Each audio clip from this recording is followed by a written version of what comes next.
Hello again, it's Ethan, and today instead of doing a graffiti drawing, we are doing a mandala design. I really like to do mandalas, but they take a while, so I don't do them as often. And this one I've been working on for quite a while. This one, in fact, took me 14 hours over the span of multiple days to complete. So this is definitely a bit of a compilation of streams. Could not finish this in one go. That would have been intense, but here we are. I didn't know what I was gonna start with. As normal for me, when I start a mandala, I just start the base with some shapes and see where my brain takes me, and I just draw whatever comes into my brain. And what came into my brain when I drew the first couple of shapes was coral, which led me to think of more underwater stuff. Plus, recently, I've been watching this guy on the internet. I forget his channel name, but on YouTube he goes to this little spot in the ocean by where he lives, and he goes fishing, and he brings back the most insane looking fish, and sometimes he doesn't even know if they're edible or not, and he cooks them up and he eats them. So I guess I had seafood and water and ocean on the brain. So I made some coral looking shapes. You know, the beginning part is not very certain what it is. I just kind of made stuff that looks like it would be underwater. We got a fish, a boat with a fishing line and a hook, and a very, very large jellyfish. Just all underwater related stuff.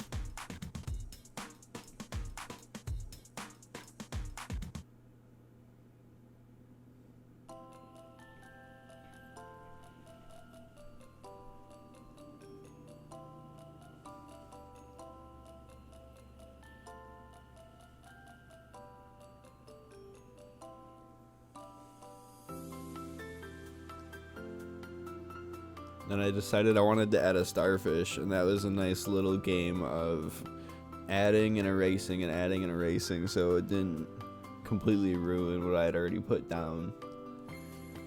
And then I ran into the problem of trying to fill the negative space in the water with different kinds of fish and things. And I went from like little sea critters like crayfish to more fish that look just like that first one. And I ended up deciding on a manta ray.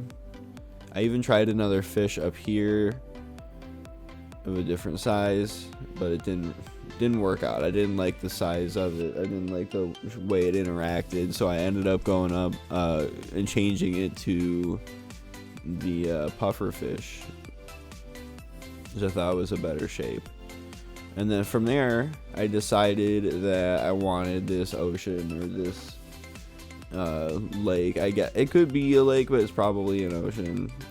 I wanted it to be in the mouth of a cave, so I put some stalactites up top and then just a couple stalagmites at the bottom later to show that it's all in a cave mouth, with a little pier leading to a doorway and a beach with some sand past the waves there. Now I wanted this portal to be kind of out of place, or this doorway to be out of place and go somewhere different, so it didn't match the rock texture of the walls or anything. And I knew I wanted some cave drawings on this wall, but I also kind of remembered that the cave drawings were usually red or not necessarily like dark black, so I waited to do that for a later layer after I did the initial line work. So I just wrote the words cave drawing down there as a placeholder. And then on top of the cave, why not we just go right up into a forest, from rock to dirt to grass. I figured that was the next logical place to go. Plus, I wanted to draw some trees. I hadn't drawn trees in a while. That's why I like doing these mandalas, because I can do whatever I want. I can draw whatever I feel like drawing. And it doesn't even really have to fit all that well together. And I think it still looks pretty good. I don't really care if other people think the themes work, but I like how it all fits together. It doesn't really have a particular theme that I picked. It just kind of, you know, comes together a certain way, I guess. Plus, I feel like I look in mandala books, mandala coloring books, and I see very similar patterns over and over and over again. And I want to do something a little bit different than that, because I can make those very quickly, but coming up with ones that I like, you know, that's a little bit trickier. So I figured I would change it up a few times ago and do something unique with them, so it doesn't just look like a nice flowery design. Like, those are fine. I posted one of those not too long ago, but that one was, you know, spontaneous. I don't go out of my way to make those because they're nice, but I don't often find new ones that I like to make. Or I guess I don't find myself making patterns like that I enjoy as much as doing something kind of off or kind of weird like this.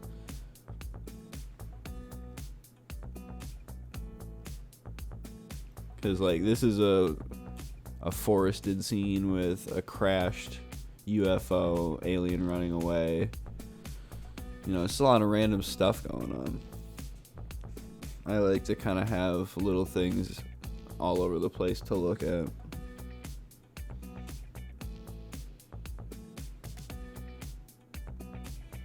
And then I had an idea that was for later, so I tacked it up there. I wrote it down.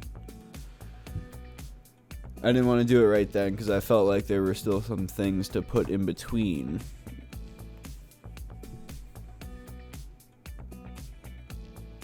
Just didn't know what they were yet.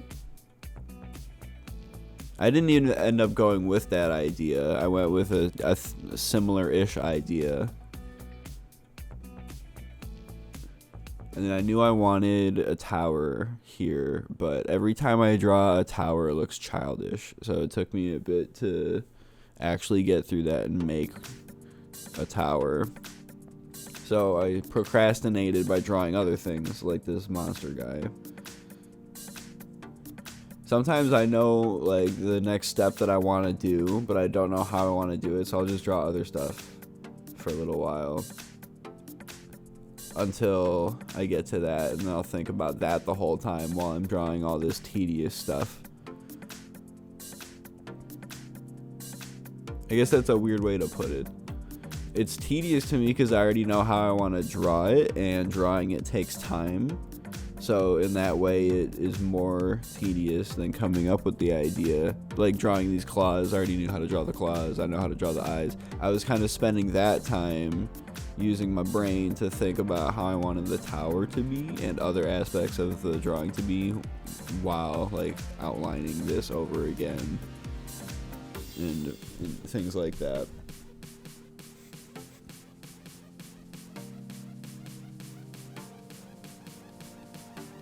After I couldn't cram any more stuff down there, I finally got to the tower. And it took me quite a while. I was right, it was a bit of a task getting the tower to look how I wanted, with bricks that looked okay. And I knew I wanted there to be like a little bit of perspective on this tower. It's a cylinder, so I have to, you know, make it look less flat.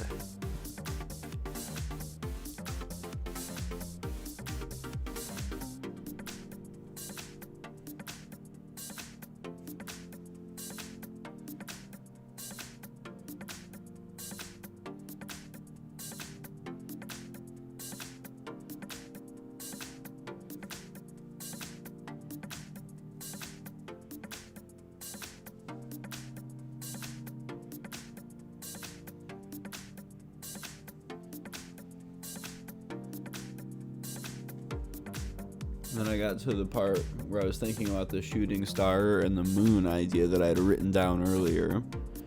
And instead of doing that specifically, I had this little wizard on top of the tower summoning two little balls of fire that would represent two larger sized planets or moons or whatever they are. So a little bit of fiery shooting star, a little bit of separate planet action. That kind of satisfied that idea, at least in my head.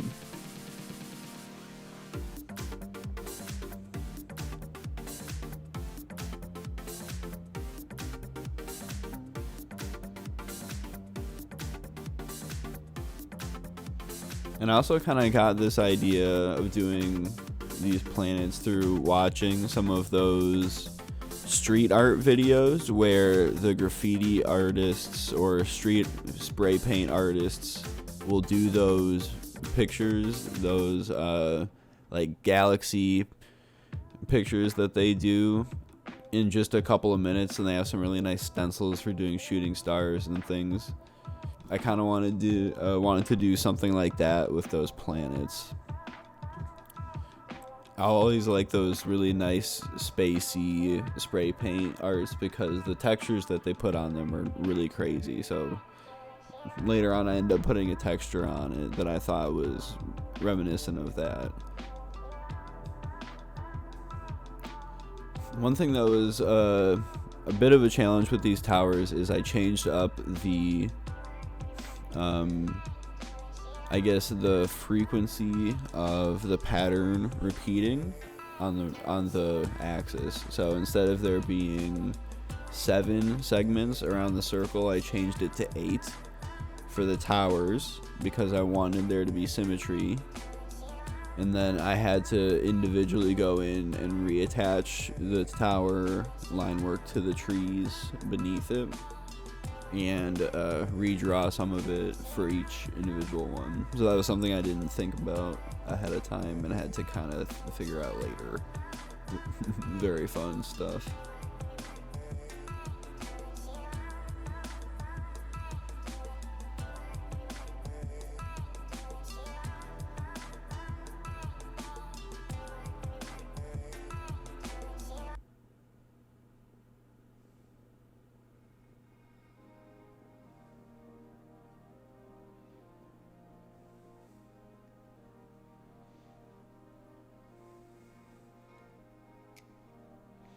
You can see me erasing all those extra diamonds there. I decided it would be faster to make one really nice set of corners one time instead of trying to make them twice in a weird way. I figured that the symmetry of having more of those segments would help out, and I think it did. Because I wanted them in a specific spot, but in order to put them there with only 8 segments, I would have had to draw in the negative space, and I really wanted to use the guideline to make sure it was straight. So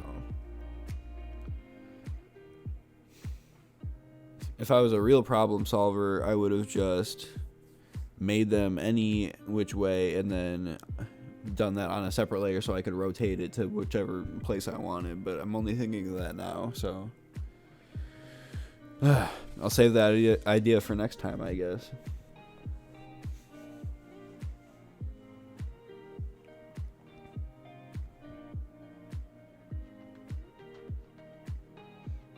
It's nice to do these mandalas too because it forced me to learn a couple of new tools or new techniques or whatever to make what I'm doing actually work. I always like it when I have to learn the software a little bit more. It makes me feel like I'm a lot better at it than I am. Be like, ooh, found a shortcut for this.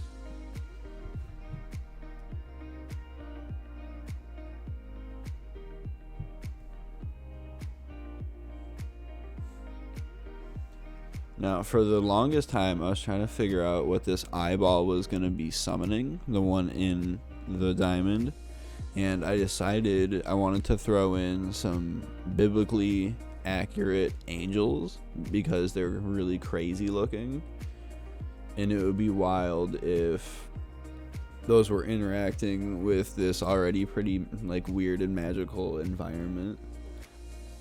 And I'm not good at drawing people or human forms at all, so I didn't want to draw regular angels. So it's basically an eyeball with a ton of wings and then this really weird kind of geometric shape with eyeballs on it, which were very fun to figure out how to draw.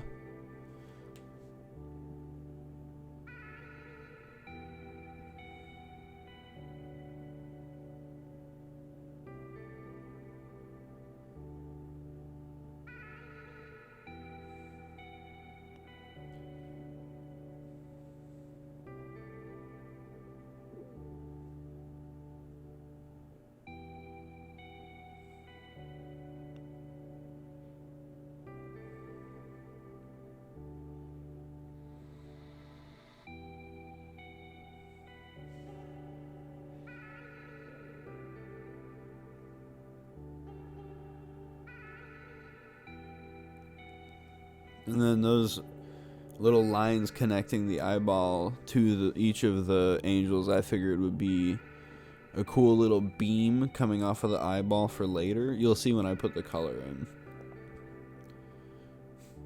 And I had so much fun drawing these wings. Let me tell you, I had so much fun trying to draw these wings that I decided I never wanted to draw the long part of those wings again because it was so annoying trying to get something that looked good.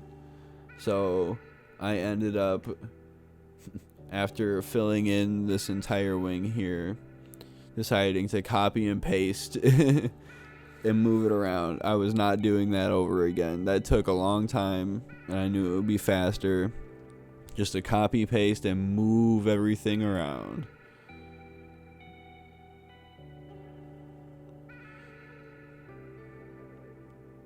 And it worked so well with the first wing that I did it with the first part, or the tedious part, with every wing. Made it a lot easier. And then obviously each one's at a different angle, so I had to do some of it. I had to do some of it for each wing, but that's fine.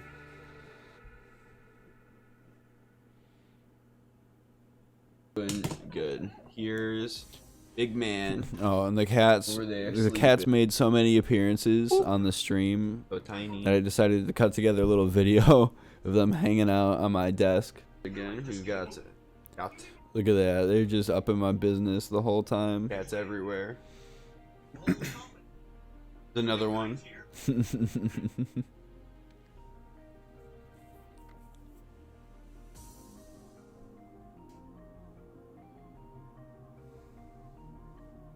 Don't bite the computer screen, you'll break it.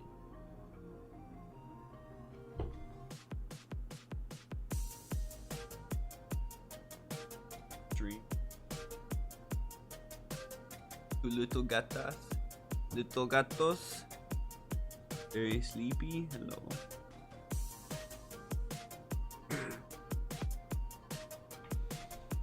This is my brand new kitty cat. She's the most precious thing ever, and she's always jumping into my lap. So I gotta show her off.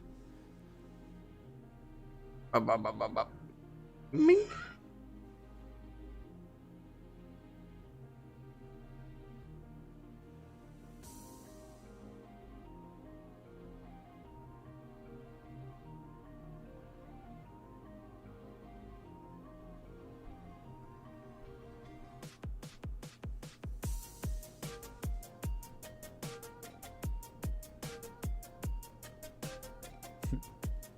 She's a gymnast. Very, very explorative. She goes everywhere, climbs everything. Little parkour expert. And the big man needed some cuddles too.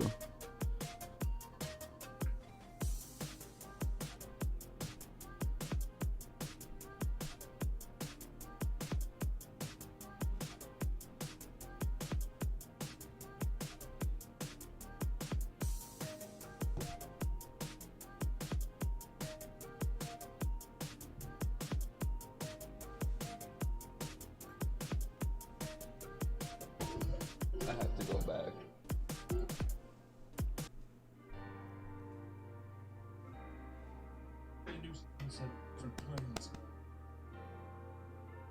Alright, back to it. But I added a little feed of them cuddling and sleeping in their little bed up top in the chat. That way you can stare at them instead of staring at me, stare at a screen.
And then doing that whole part for each wing was so tedious that I decided to try the copy and paste trick again. But it only worked for about 2/3 of these wings. So I still had to go back in, do it again for that last wing, but that's fine. This is a good amount of help right there. Even though I had to fit it pretty closely. You know, I had to erase some, add some. It wasn't perfect, but that's fine. I don't need perfect symmetry anyway.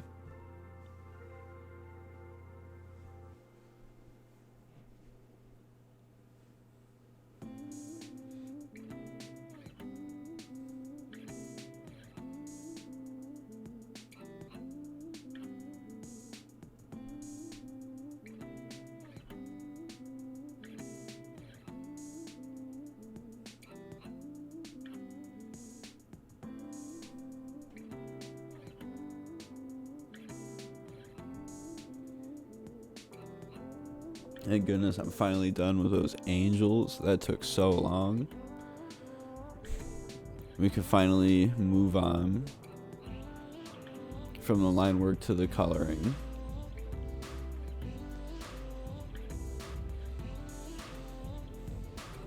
And then I wasn't sure what to start off with, so I went with some underwater sea foam green type of colors.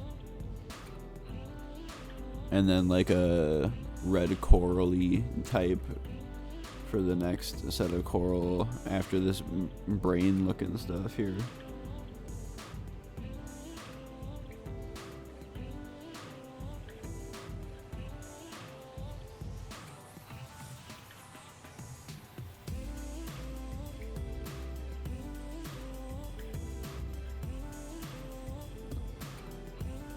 And of course, the starfish has to be pink. We all know who that is. That's Patrick Star right there. The man is pink. And then I remember seeing this pattern on, I think, an octopus, but I put it on this eel instead. I thought it was pretty nice.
Every time I see that little cave drawing note, it just bothers me. So, hope I get to it soon.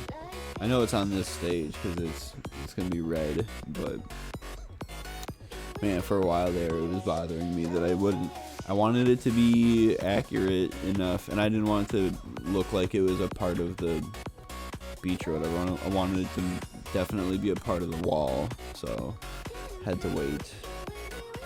I even erased the note because I didn't want to see it anymore, even though I wasn't ready to get to the actual cave drawings. I ended up having that little portal just straight up go into space.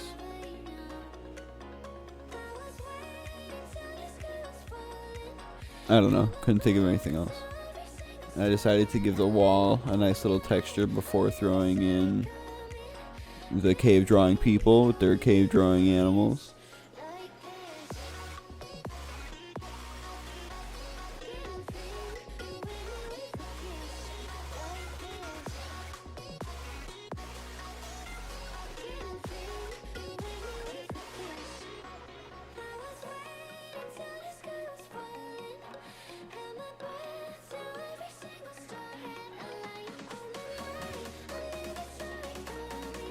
The cats were such a huge distraction during these videos, during these streams. I love them, but they just, like, when they know I'm working on something, for some reason that's when they get their energy too, and they're just like, hey, what's up? We're gonna try to eat your trash, and we're gonna make a bunch of cat wrestling noises, and we're gonna be tussling and bustling, and then, you know, when I'm doing nothing, there's perfect timing. Like, even as I record this right now, they're having a little hissy fit, like halfway grooming each other, halfway like fighting each other in their bed right now while I record this, because they know that I'm busy recording this, and they want to make a bunch of noise so that it ends up on the recording.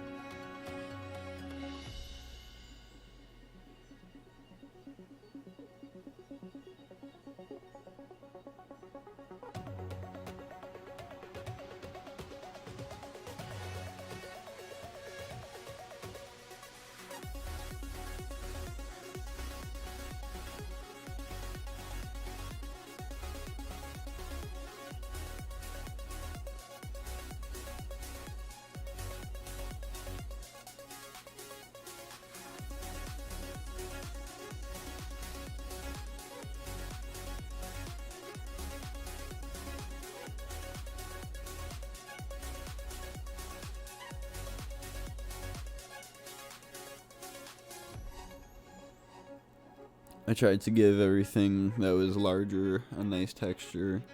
Like the trees, they got some kind of splotches to represent the leaves. And the monster here is going to get some kind of like furry texture. It's going to be subtle, but it'll be there. I figured I couldn't put on too much since this is like a larger mandala, and not all of it is gonna come through anyway. I didn't want to waste all my time, so I feel like I did some light texturing where it needed it, but other than that, I figured it would be mostly lost anyway. And then I realized I goofed when I was coloring in the tower. I had it set to the wrong symmetry, so I had to redo that, and then due to the different symmetry, I had to paint in different spots and redraw elements per side, so that was fun, but we got through it.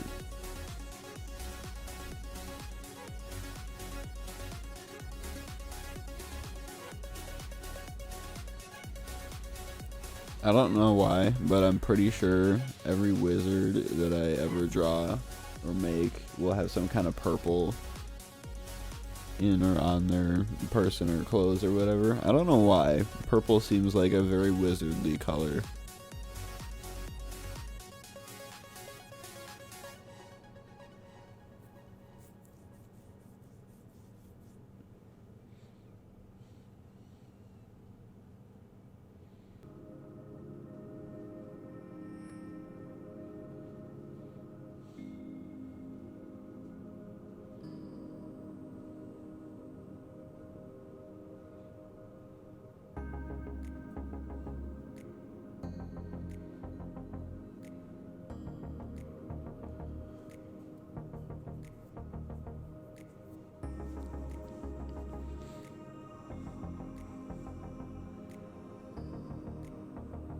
This planet kind of looks like it's held together by boogers a little bit.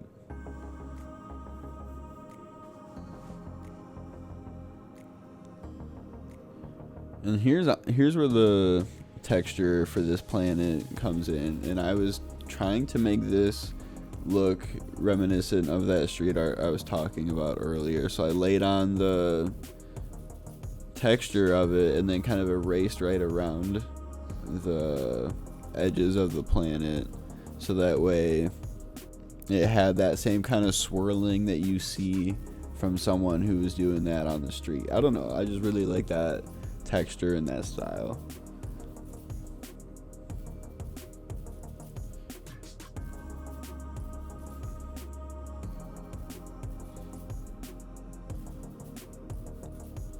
And I know angels are supposed to be white with white wings, but that's lame.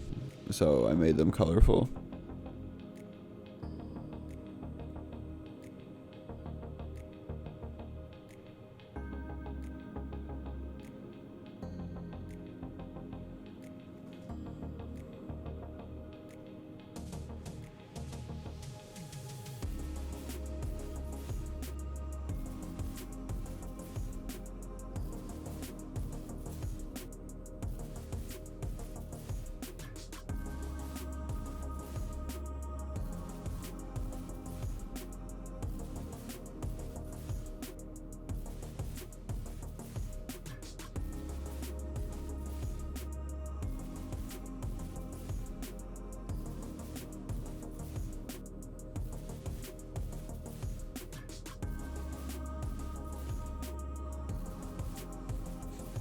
Another little note for myself up by that diamond for later. It's hardly even readable. My handwriting is so bad.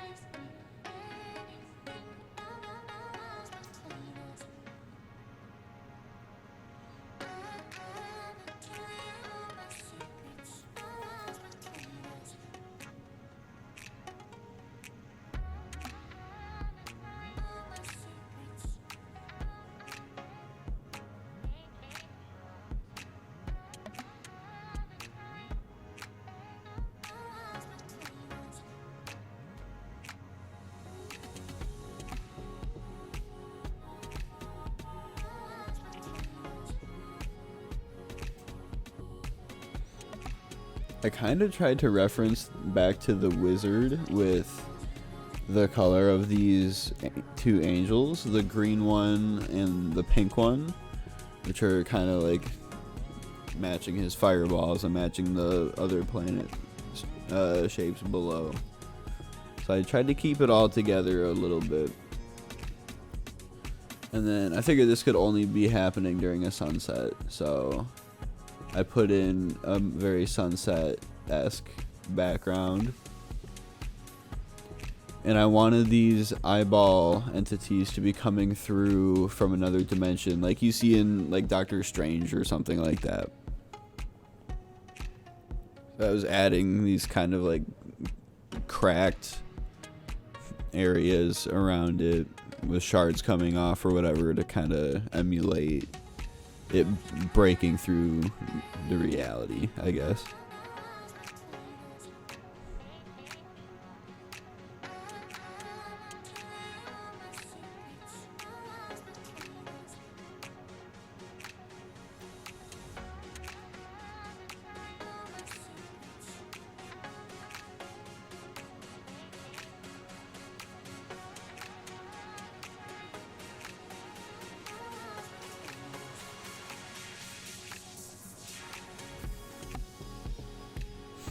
One of the last steps, gotta add some stars into the night sky.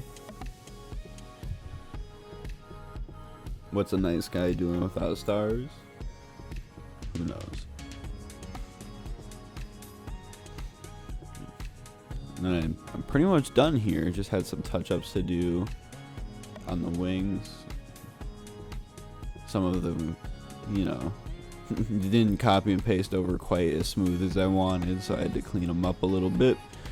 But that's how it goes. Digital art's kind of crazy like that.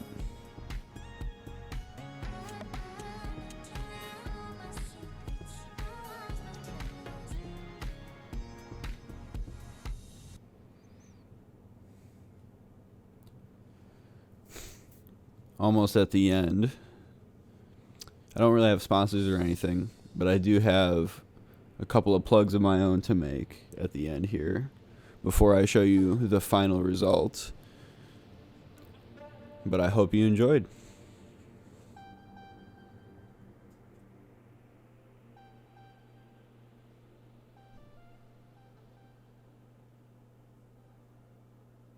Thank you for watching all the way to the end. Please come through to my website at www.thick216.com. All my favorite designs are there. Come through to my Instagram where I have all of my published works, only bangers on my Instagram. My Redbubble page features all of my best designs on some wonderful merch. All kinds of clothing, mouse pads, hats, anything you can think of. Shower curtains, stickers, laptop cases, phone cases. Here I am displaying a nice hoodie. Classic design, a pillow. Who could do without a pillow? Nobody. Everyone needs a pillow. Very soft. We've also got prints. Any kind of print you could want. Posters, metal prints, framed prints. We've got zipper bags, zipper pouches. Put every pencil, every pen you've ever had in there. Mouse pad, desk pad, game mats. Anything you could think of. I've even got a bath mat and a shower curtain. Also come through to my TikTok, small videos there, and then my YouTube for all my full-length videos, and Fiverr if you want me to make art for you. And here we go, the final results. A nice little slow zoom out so you can see everything. It's quite a hard, detailed piece to see if you're just viewing from the complete outside, so thank you very much for watching.